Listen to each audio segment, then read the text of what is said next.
प्यारे दोस्तों, आप सभी का स्वागत है आपके अपने YouTube चैनल TCH एजुकेशन में। आज जो हमारा टॉपिक हुआ वो होगा पूर्व संक्रियात्मक अवस्था। लेकिन उससे पहले एक शायरी से हम शुरू करते हैं कि जागने की भी और जगाने की भी आदत हो जाए, जागने की भी और जगाने की भी आदत हो जाए।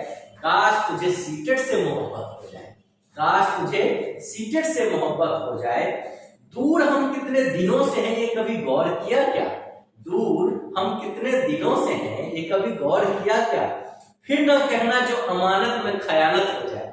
तो इसी के साथ शुरू करते हैं शायरी को समझने की कोशिश करना। आप लोग संज्ञानात्मक विकास की दूसरी अवस्था, जैसा कि हम सभी को जानकारी है कि संज्ञानात्मक विकास का जो प्रतिपादक है वो जीन पियाजे हैं और उन्होंने 4 अवस्थाओं के बारे में बताया था, जिसमें सबसे पहली थी पूर्व संवेदी पेशी अवस्था और दूसरी जो है पूर्व संक्रियात्मक अवस्था, जिसको हमने प्री ऑपरेशनल स्टेज के नाम से भी जाना है। और दूसरी अवस्था की जो उम्र सीमा होती है वो क्या होती है? 2 से 7 वर्ष। कितनी बताई मैंने? 2 से 7 वर्ष। तो सबसे पहला पॉइंट ये ध्यान रखना है कि पूर्व संक्रियात्मक अवस्था की उम्र सीमा 2 से 7 वर्ष होती है।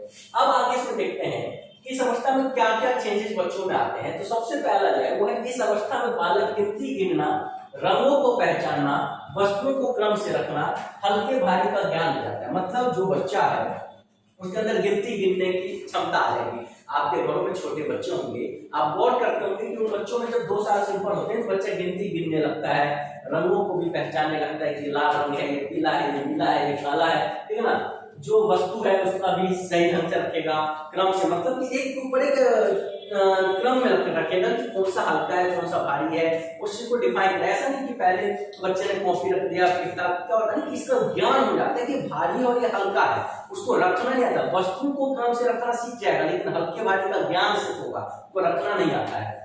इसके बाद जो पॉइंट है कि माता पिता की आज्ञा मानता है, पूछने पर अपना नाम बताता है। मतलब जैसे उसके कोई आपके अगर रिलेटिव आते हैं और आपसे छोटे बच्चे उससे पूछते हैं कि आपका नाम क्या है, तो बच्चा जवाब देता है कि मेरा नाम सौरभ झा है, या जिसका जो नाम हो बताएगा। जब बच्चे से उसके बाद फिर छोटा होता है तो देखो कि घरों में छोटे छोटे बच्चे हैं ना, मम्मी यदि झाड़ू लगा रही है तो उनके साथ में थोड़ा थोड़ा झाड़ू लगाएगा, सब्जी काट रही है तो वहां बैठ के उसका मटर छील देगा। मतलब ऐसे छोटे घरेलू कार्यों में भी वो हाथ बढ़ाता है, मदद करता है, ठीक है ना। और इस अवस्था को खिलौने की अवस्था कहेगी। ये बहुत इंपॉर्टेंट पॉइंट है कि इस अवस्था को खिलौने की अवस्था कहेगी। खिलौने की अवस्था की टॉयज कि जब बच्चा होगा ना उसको सबसे ज्यादा यदि किसी चीज से लगाव होगा इस अवस्था में, पूर्व संक्रियात्मक में, तो खिलौने से। मतलब बच्चे को किसी दुकान पे आप लेके जाएंगे तो आपको खिलौना ही पसंद करेगा। देखते हो आमतौर पे छोटे बच्चों को आप किसी परचून किराने की दुकान पे ले गए और वहां क्या होता है ना कि किंडर जॉय नाम का खिलौना आता है, चॉकलेट होता है, उसमें चॉकलेट 1 चम्मच से भी कम होगा और उसका दाम 25, 30, 35 इस तरह से होता है। क्या होता है उसमें कि बच्चा का ना उसके अंदर एक खिलौना मिलता है, सिर्फ उस खिलौने के कारण बच्चा उस चॉकलेट को खरीदता है। आप सभी लोग के साथ होता है कि बच्चा दुकान पे गया तो उसको किंडर जॉय मिलेगा और दुकानदार भी जानता है और बनाने वाली कंपनी भी इस चीज पे संशोधन की हुई है और शोध करती है कि बच्चा क्या चाहता है। तो जानता है कि बच्चा 2 साल से 7 साल का बच्चा परचून के दुकान पे सबसे ज्यादा उस खिलौने की से वाली चीजों को पसंद करेगा, तो किंडर जॉय बना दिया। तो इसी अवस्था को खिलौने की अवस्था भी कही गई, ठीक है। साथ ही साथ इस अवस्था में तर्क वितर्क करने योग्य होता है। जैसे आप मैंने यहाँ बताया कि माता पिता का आज्ञा मानता है, पूछने पर नाम बताता है, जो भी कुछ, लेकिन उससे जब आप लॉजिकल बातें करने लगेंगे ना तो नहीं बताएगा। आप उससे साधारण क्वेश्चन पूछिए, डायरेक्ट क्वेश्चन आंसर वाला बताएगा, लेकिन आप उससे भी कुछ भी अल्टर पूछते हैं कि हाँ भाई बताओ कि तुम्हारे पापा कैसे कैसे ऑफिस जाते हैं, या कुछ भी ऐसा कि घर में तुम्हारे कैसा काम होता है, मतलब जो इलॉजिकल बातें हैं वहां पे छोड़ दो, तो तर्क वितर्क करने योग्य नहीं हो पाता। इसीलिए इस अवस्था को अतार्किक चिंतन की अवस्था भी कहते हैं। अतार्किक, कौन सा बोला मैंने? अतार्किक चिंतन की अवस्था भी कहते हैं। लेकिन तर्क कर नहीं पाता है तो अतार्किक हो जाता है। इसका सबसे मेन पॉइंट होता है जीववाद, जिसको एमिनिज्म कहते हैं। क्या बोलते हैं? एमिनिज्म, मतलब जीववाद। जीववाद का मतलब क्या होता है कि बच्चे के अंदर सजीव और निर्जीव में अंतर नहीं कर पाता है। क्या चीज में अंतर नहीं करेगा? सजीव और निर्जीव में। मान लो कि घर में किसी बच्चे को मैं एक बोतल आपके सामने दिखाता हूँ, इस बोतल से मान लो बच्चे को चोट लग गया, हमारी मम्मियां क्या करती है या हम लोग क्या करते हैं, उस बच्चे को चोट लग गया तो हम इस बोतल को मारते हैं, इधर से मारे इधर से मारे। क्या बच्चे पर इस बोतल को चोट लगेगा? नहीं, क्योंकि क्या है, निर्जीव। लेकिन उस बच्चे को इस चीज से संतुष्टि क्या मिलती है कि मम्मी ने इस बोतल को मारा तो बोतल को चोट लगा। ऐसे बच्चा कभी पलंग पे से गिर जाता है तो पलंग को 2 बार हम मार देते हैं और हम बोल देते हैं कि पलंग को चोट लग गया। तो ये क्या है कि बच्चा इस उम्र में ना सजीव और निर्जीव में अंतर नहीं कर पाता है। तो इसके लिए पॉइंट हो जाता है जीववाद में कि जब बच्चा सजीव और निर्जीव में अंतर नहीं कर पाता है।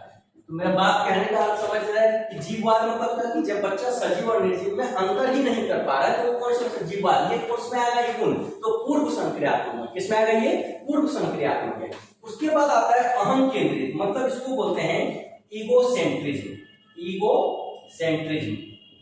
इस अवस्था में बच्चे को ये लगता है कि जो बच्चा सोच रहा है या बच्चा जो कर रहा है वो सही है। इसमें अहम केंद्रित, इसका मैं यहां पे बता रहा हूं आपको, देखिएगा अहम केंद्रित का, जो बच्चा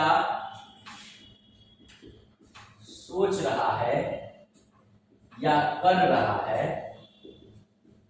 वो सभी सही है। मतलब उसको लगता है कि उसके द्वारा किए गए सभी कार्य जो भी वो सोच रहा है सब सही है। जैसे बच्चे के अंदर ये अहम केंद्र वाला भाव आता है, जैसे कि मैंने एग्जांपल बताया किंडर जॉय का। अभी एग्जांपल बताते हैं, जैसे किसी बच्चे को आइसक्रीम खानी होगी ना, तो वो यदि आइसक्रीम खा रहा है, बर्फ वाला आइसक्रीम मान लो खा रहा है, ठीक है, तो अब उसकी चाहत होगी कि उस बच्चे की मम्मी या पापा या भैया जो साथ में गए हैं वो भी वही आइसक्रीम खाएं। मतलब डिफाइन कर रहा है कि बच्चे को लग रहा है हम जो कर रहे हैं वही चीज सामने वाला भी करे। आप वहां नहीं जाएंगे तो बच्चा हो सकता है वही मिट्टी पे लेट के नागिन नाच करे। अब नागिन नाच करेगा तो क्या होगा कि आपका इंसल्ट होगा, बच्चे को लगेगा कि नहीं जो चीज सही है वही चीज कराना है। तो बच्चा को लगना चाहिए कि जो वो कर रहा है वही सही है और आप भी उसी चीज को फॉलो करेंगे, है ना। ये इसमें आता है अहम केंद्रित में। और लास्ट क्या होता है? अपलटावी, जिसको इंग्लिश में बोलते हैं इरेवर्सिबिलिटी। क्या बोलते हैं? इरेवर्सिबिलिटी, मतलब कि अपलटावी, बच्चे को अलटने पलटने का गुण नहीं आता है। इस अवस्था में क्या होता है? बच्चे को अलटने पलटने का गुण नहीं आता है। जैसे बच्चे को हमने सिखा दिया कि 4 + 2 = 6, तो बच्चे को ये नहीं पता चलेगा कि 2 + 4 = 6 होगा। ये गुण जो है मतलब अलटने पलटने का नहीं आएगा। मान लो कोई बच्चा स्कूल जा रहा है, घर से स्कूल से घर, और ऊपर लिखा मैंने घर से स्कूल, ये 2 पॉइंट मैंने लिखा। अब घर से जो स्कूल जा रहा है तो बच्चे को क्या लग रहा है कि घर से स्कूल जा रहा है तो बहुत दूर जा रहा है। क्या जा रहा है? बहुत दूर जा रहा है। लेकिन स्कूल से घर जा रहा है तो वो उसको पास लगता है। क्यों? इसको अलटने पलटने का गुण नहीं। मतलब ऐसा तो नहीं कि यदि घर से स्कूल 4 किलोमीटर है तो स्कूल से घर 2 किलोमीटर जाएगा। लेकिन एक क्या होना है, उसको अलटने पलटने का गुण नहीं आता है और उसको लगता है कि अब हम रिटर्न जा रहे हैं तो हंसते खेलते आता है, उसको पास लगने लगता है। तो ये कौन सा गुण है?